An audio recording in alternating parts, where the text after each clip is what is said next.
I'll start right in the middle of things. Picture this. It was a stormy night, lightning flashing across the sky like something out of a horror movie. I was home alone, watching TV to distract myself from the loud crashes of thunder outside. That's when I heard it. A strange tapping on my window, slow and deliberate. My heart raced as I tiptoed to the window, peeking out into the darkness.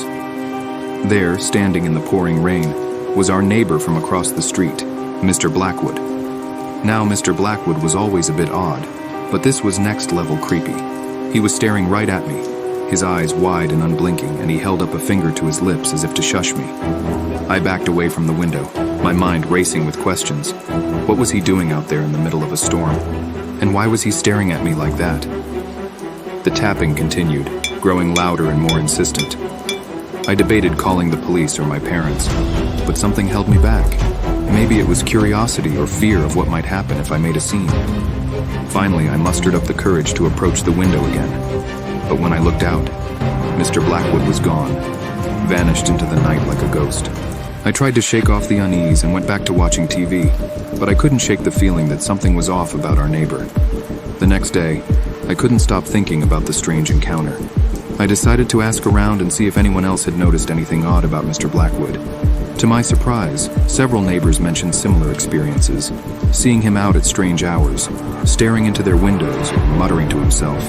We started to piece together a picture of Mr. Blackwood as a recluse, rarely seen during the day but often spotted lurking around at night. Rumors circulated about his past, whispers of dark secrets and strange behaviors. One evening, as I was taking out the trash, I saw Mr. Blackwood in his backyard, digging frantically in the pouring rain. He looked up and saw me watching, his eyes widening in alarm before he quickly retreated into his house. That's when it hit me.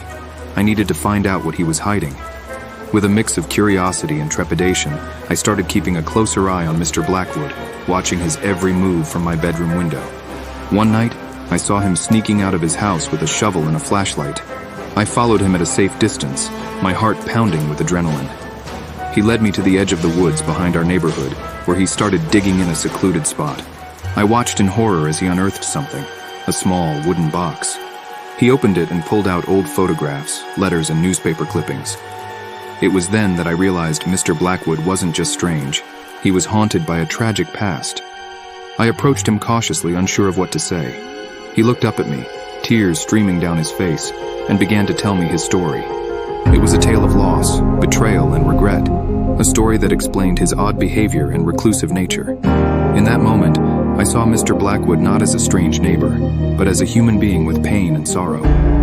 We talked for hours, and by the end of the night, I understood him in a way I never thought possible.